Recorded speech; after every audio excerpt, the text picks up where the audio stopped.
하나님 말씀 누가복음 18장 9절에서 14절. 스스로 의롭다고 확신하고 남을 멸시하는 몇몇 사람에게 예수께서는 이 비유를 말씀하셨다. 두 사람이 기도하러 성전에 올라갔다. 한 사람은 바리새파 사람이고 다른 한 사람은 세리였다. 바리새파 사람은 서서 혼잣말로 이렇게 기도하였다. 하나님 감사합니다. 나는 남의 것을 빼앗는 자나 불의한 자나 간음하는 자와 같은 다른 사람들과 같지 않으며 더구나 이 세리와는 같지 않습니다. 나는 일해에 2번씩 금식하고 내 모든 소득의 11조를 바칩니다. 그런데 세리는 멀찍이 서서 하늘을 우러러볼 엄두도 못 내고 가슴을 치며 아 하나님 이 죄인에게 자비를 베풀어 주십시오 하고 말하였다. 내가 너희에게 말한다. 의롭다는 인정을 받고서 자기 집으로 내려간 사람은 저 바리새파 사람이 아니라 이 세리다. 아멘.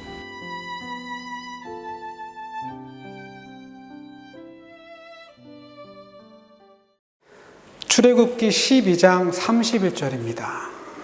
이집트의 최고 통수권자인 바로가 드디어 이스라엘의 독립을 인정합니다. 그때 상황이 41절에 기록되어 있습니다. 마침내 430년이 끝나는 바로 그날 주님의 모든 군사가 이집트 땅에서 나왔다. 이제 더 이상 이스라엘 백성은 노예가 아닙니다. 노예가 아니에요. 한 역사학자는요, 고대 그리스의 그 눈부신 문화는 노예 제도에 근거한다라고 말한 적이 있습니다. 그렇다면 그리스 문화에 버금가는 그 찬란했던 이집트의 문명은 어쩌면 이스라엘 노예들의 작품일 수도 있습니다. 고대 사회의 노예를 일컫는 2개의 표현이 있습니다. 그 당시를 살았던 노예들을 표현하는 2개의 단어, 2개의 표현. 그건 바로 살아있는 재산, 그리고 걸어다니는 짐승입니다. 결국 노예는요, 살아있지만 생명력이 있는 존재는 아닙니다. 그리고 2발로 걷는데요, 인간은 아닙니다. 노예는 물건이든지 아니면 동물이든지 그 둘 중에 하나입니다. 인간이 하는 노동에는요 2가지의 성격이 있습니다. 저희들이 매일 하는 그 노동에는 2가지의 성격이 있어요. 첫 번째는 자신의 몸과 그동안에 배운 지식을 쏟아야 하는 정말 실질적인 노동입니다. 그리고 기분을 맞춰야 하는 감정 노동도 있습니다. 오늘날 고용주들과 소비자들의 갑질은 비난의 대상이 됩니다. 그죠? 그들이 이렇게 심하게 갑질을 할 수가 없어요. 감정 노동이 힘들긴 해도 우린 우리의 목소리를 낼 수도 있습니다. 그러나 노예는 아닙니다. 노예는 아니에요. 그들은 물건이고 동물입니다. 그들이 짊어져야 했던 감정 노동의 그 양은 측정이 불가능합니다. 측정을 할 수가 없어요. 출애굽기 1장, 이집트의 바로 왕은 이스라엘 사람들이 살고 있는 주거 지역에 시행령 하나를 발표합니다. 이스라엘의 여인이 여자 아이를 낳으면 그 아기를 살려주지만 만약 이 임산모가 남자 아기를 낳을 경우 모두 죽이라는 명령입니다. 갓 태어난 많은 남자 아기들이 나일강에 던져졌을 겁니다. 그리고요 430년 그 긴 시간 동안 이스라엘의 수많은 가정은 단지 이스라엘 사람이고 노예라는 이유 하나로 그들의 남자아이를 키우지 못할 겁니다. 그리고 내 아이가 사라지는 그 뼈아픈 고통을 겪어야 했을 겁니다. 출애굽기 5장입니다. 건축 공사를 맡은 이집트 감독관이 이스라엘 사람들에게 벽돌을 만들라고 지시합니다. 벽돌을 만들어라. 근데요, 그 감독관은 흙은 주는데 짚은 주지 않습니다.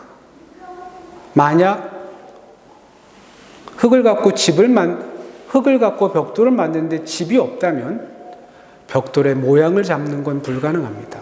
예를 들면 그겁니다. 시멘트를 주고 물을 안 주는 겁니다. 물을 안 주는 거예요. 불이익과 차별, 그리고 말도 안 되는 폭력을 당해도 노예는 화를 낼 수 없습니다. 무슨 일을 겪든 자신의 주인을 향해 웃어야 합니다. 말이 안 되는 일을 겪어도 따지는 것 불가능합니다. 그러나 이제 이스라엘 백성들, 그들은 노예가 아닙니다. 그들은 더 이상 노예가 아닙니다. 그들을 억압했고 구속했던 그 모든 것으로부터 그들은 마침내 해방이 되었습니다. 하나님께서 이스라엘 백성들이 고통당하는 것을 똑똑히 보고 듣고 아셨기 때문에 하나님이 해주신 놀라운 기적과 같은 사건이었습니다. 물론 이스라엘 백성들이 그들의 자유를 위해 한 것은 아무것도 없습니다. 이집트 땅에 하나님이 10가지의 재앙을 내리는 동안 그들은 그 안전한 고센 땅에서 하나님의 놀라운 은혜를 지켜볼 뿐입니다. 마음이 변한 바로 때문에 그들이 홍해바다 앞에서 마음을 졸이긴 했지만 그들은 또 한 차례 하나님의 그 놀라운 위대한 손길을 경험하게 됩니다. 홍해바다 사건 이후에 이스라엘 백성들 안에 있던 가장 큰 걱정거리, 가장 큰 두려움과 근심은 사라집니다. 왜요? 바로 그들의 눈앞에서 세계 최강의 이집트의 기마부대가 잠기는 모습을 보았기 때문입니다. 더 이상 이집트 왕의 기마부대는 뒤따라오지 않습니다.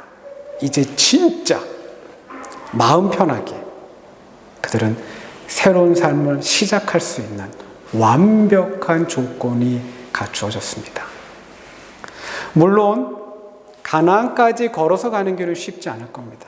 그게 어떻게 쉬울 수 있겠어요? 그러나 내 목숨이 위태로운 상황, 내 목숨이 위협받는 근심거리, 그런 거 없습니다. 그리고 부당하고 잘못된 지시, 그런 것도 없습니다. 걷는 길이 좀 힘들어도요, 행복할 수 있고, 몸이 좀 피곤하고 고단해도 기쁨이 있는 즐거운 여정이 될 수 있습니다. 그러나 우리의 상식과는 달리 그 이스라엘 사람들 안에는 기쁨도 감사도 없습니다. 출애굽을 해서 그들이 광야로 들어가는 그 순간부터 그들은 불평을 하기 시작합니다. 이집트의 영토를 벗어나는 순간 이제 그들은 더 이상 노예가 아닙니다. 노예가 아니에요. 그들은 바로 자유인입니다. 자유인. 그러나 그들은 자유인답게 살지 못합니다. 그리고 가나안 땅에 들어가 그 땅의 주인이 되어 그 땅을 밟고 그 땅에 단 하루도 살지 못합니다. 단 2사람, 여호수아와 갈렙만 빼고 그들 모두는 광야에서 죽습니다. 여러분, 주인이 없는 노예는 막 삽니다.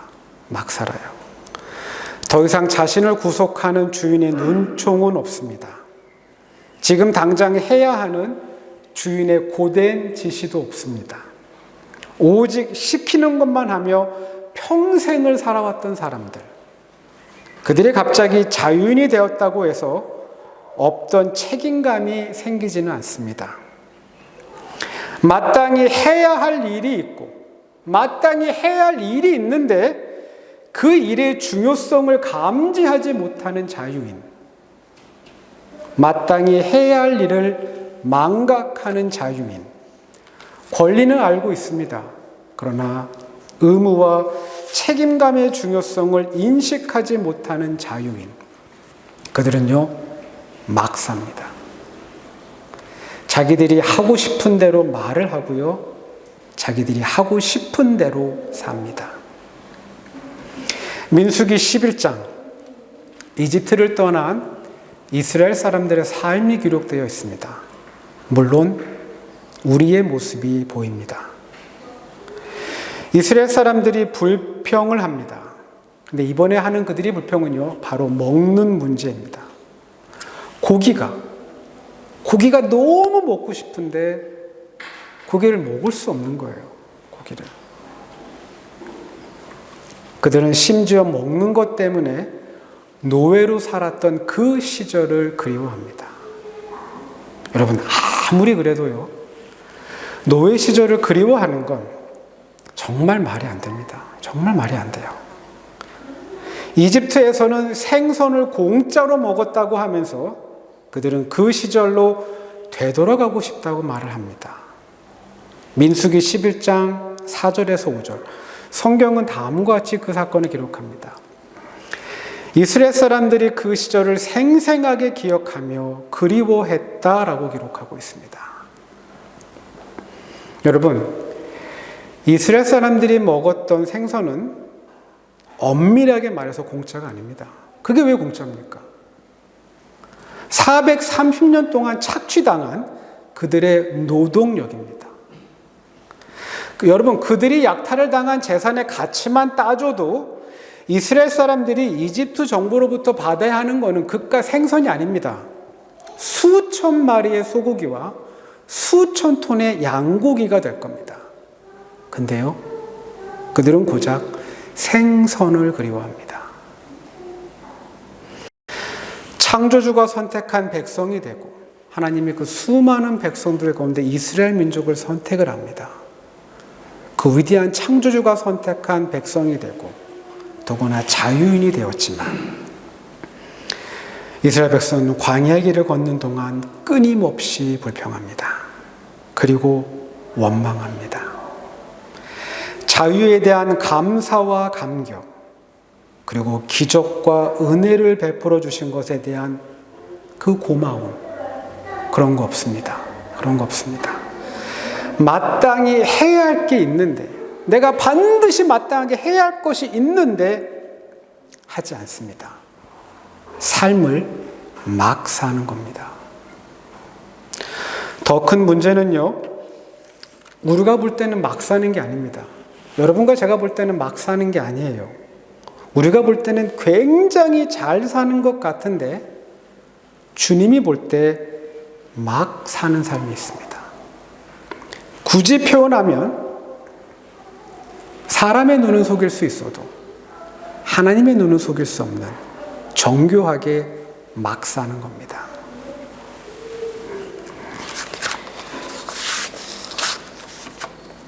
신약 성경에는요, 4개의 복음서가 있습니다. 4개의 복음서. 저는 그 중에서 요한복음을 참 좋아합니다. 요한복음. 제가 요한복음을 좋아하는 이유는요, 요한복음에 그 쏟아부은 그 요한의, 그 저자 요한의 남다른 노력이 느껴지기 때문입니다. 4개의 복음서 중에 마가복음이 제일 먼저 기록이 됩니다. 제일 먼저 기록이 되었고요. 그 다음에 마태복음, 그 다음에 누가복음, 그리고 요한복음이 제일 나중에 써졌습니다. 분명 요한은 먼저 마태, 마가, 누가의 기록을 읽어보았을 겁니다. 그리고 그는 이제 애를 쓰기 시작합니다. 어떤 애를 써요? 이 앞선 기록에 담기지 못한 나의 스승, 나의 주님, 나의 인생을 뒤바꿔 놓으신 그 예수님의 다른 이야기는 또 없을까? 그는 분명 자신의 기억을 짜내고 그리고 다른 제자들을 찾아가 묻고 확인을 하면서 자신의 복음서를 기록했을 겁니다. 가나안의 혼인잔치, 정말 술이 떨어진 난처한 상황입니다. 근데 예수님은 물로 포도주를 만듭니다. 한낮에 자신의 삶이 너무 부끄러워 한낮에 사람들의 낯을 피해 물을 길러 나온 사마리아 여인, 예수님은 그 가련한 여인에게 너가 만약에 마시게 된다면 영원히 목마르지 않을 수 있는 그 물을 가르쳐 줍니다. 예루살렘 동쪽에 있는 베데스다 연못, 그곳에는요 아픈 지가 벌써 38년이나 된 병자가 있습니다. 예수님이 그 병자를 고쳐줍니다. 무덤에서 이미 4일이나 지내고 있었던 나사로, 예수님이 그 죽은 나사로를 불러서 살려줍니다. 여러분, 이 기록들은요 오직 요한복음에만 있습니다. 만약 요한이 자신의 복음서를 작성하지 않았다면 우린 그 위대한 창조주가 이 땅에 와서 한 사람 한 사람에게 쏟아부은 그분의 그 따뜻한 마음, 그리고 약하고 보잘것없었던 그 사람들을 위해 행하셨던 그분의 놀라운 기적들을 알지 못했을 겁니다. 저는 이제 요한복음에만 기록되어 있는 또 하나의 사건을 이야기하려고 합니다.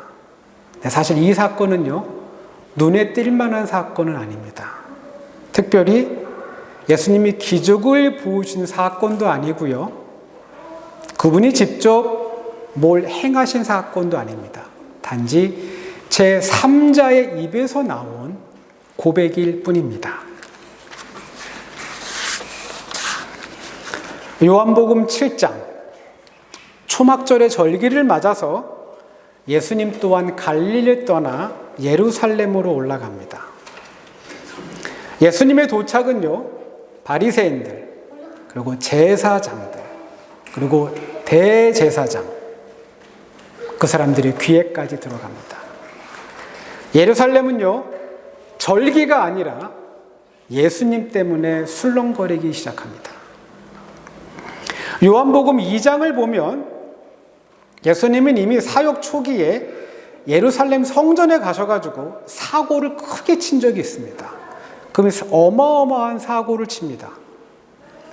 여러분, 지금까지 존재했던 그 어떤 예언자, 어떤 선지자들도 예루살렘 성전에 들어가서 난동을 부린 적은 없습니다. 그러나 예수님은 성전 마당에서 제사에 쓰여질 소, 양, 비둘기를 파는 사람들, 그리고 돈을 바꿔주고 있는 사람들을 보고 나서 이분이 갑자기 끈으로 채찍을 만듭니다. 그리고 그 채찍을 휘둘러서 가축들과 그 가축을 파는 사람들을 모두 성전에서 내쫓습니다. 그리고 한 걸음 더 나아가 돈을 바꿔주는 사람들의 돈을 다 쓸어버립니다. 그리고 상을 뒤엎습니다. 점잖은 유대인 지도자들은 예수님처럼 흥분하지 않습니다. 점잖게 예수님에게 묻습니다. 당신이 이런 일을 하다니 무슨 표징을 우리에게 보여주겠소? 예수님이 말씀합니다. 이 성전을 허물어라. 그러면 내가 사흘 만에 다시 세우겠다. 고상한 유대인 지도자들은 화를 내지 않습니다. 그리고 말을 합니다.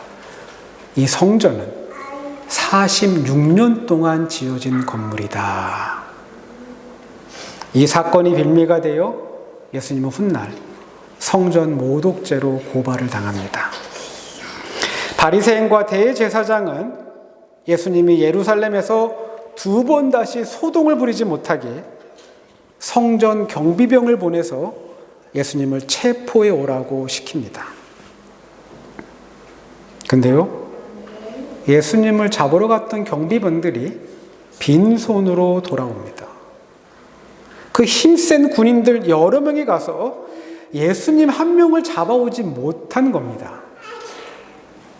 이 말이 안 되는 어이없는 상황에서 유대인 지도자들이 경비병에게 묻습니다.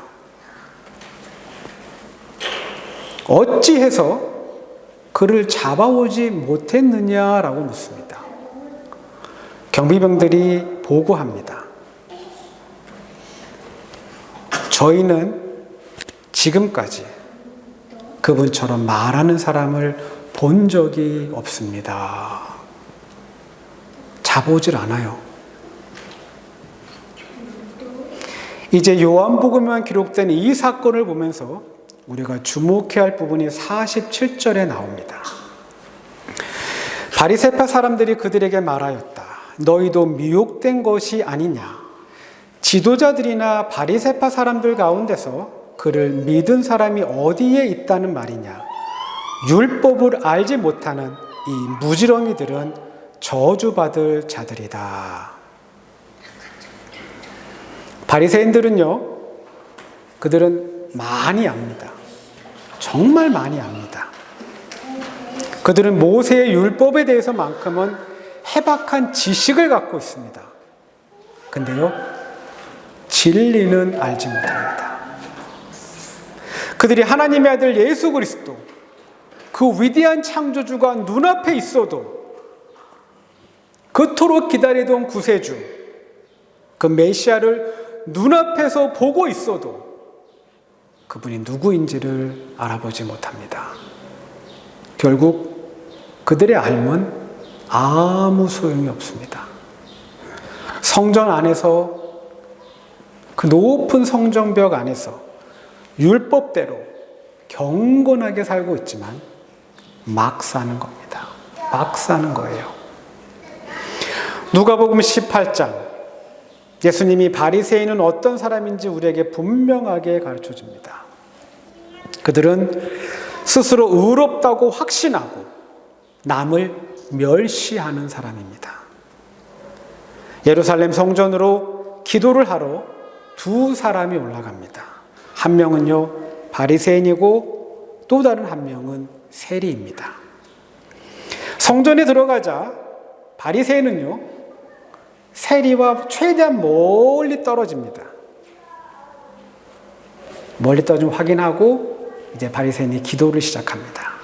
하나님, 감사합니다.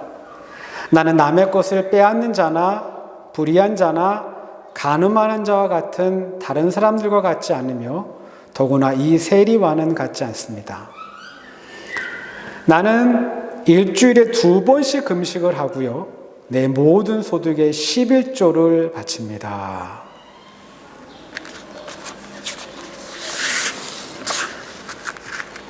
세리는 성전 한쪽 모서리에 붙어서 하늘을 쳐다볼 엄두도 못 냅니다. 그리고 그는 가슴을 치며 기도합니다. 하나님, 저를 불쌍히 여겨 주십시오. 예수 그리스도가 말씀합니다. 하나님께 인정을 받은 사람은 바리새인이 아니라 바로 저 세리이다. 바리새인, 율법대로 잘 삽니다. 참 열심히 삽니다. 그러나 아무 소용이 없습니다. 굉장히 잘 사는 것처럼 보여도 결국은 막 살고 있는 겁니다. 그들이 막 살고 있는 가장 큰 이유는 바로 교만입니다. 교만. 많이 알고 있다는 그 우월감이, 스스로 나는 완벽하다는 그 자신감이 구세주를 보고 있으면서도 그분이 누구인지 알아볼 수 없게 만듭니다. 그리고 그 교만 때문에 사람들을 비난하고 욕하고 무시합니다.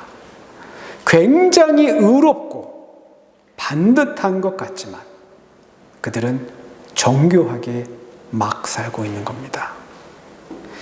우리의 삶을 불평과 원망으로 채워서는 안 됩니다. 사는 게 무진장 힘듭니다. 그래도 감사함으로 채워야 합니다. 그리고요, 항상 겸손해야 합니다. 정말 겸손해야 합니다. 많이 알아도요, 정말 내가 똑똑하다고 느껴도, 정말 가진 것도 많다고 느껴도, 그리고 그 가진 것 때문에 좋은 일을 자주 하고 산다고 해도 항상 겸손해야 합니다. 내 멋대로, 내 생각, 내 기준으로 막 사는 게 아니라 감사와 겸손으로 하루하루를 살아가는 우리 모두가 되어야 합니다. 기도합니다.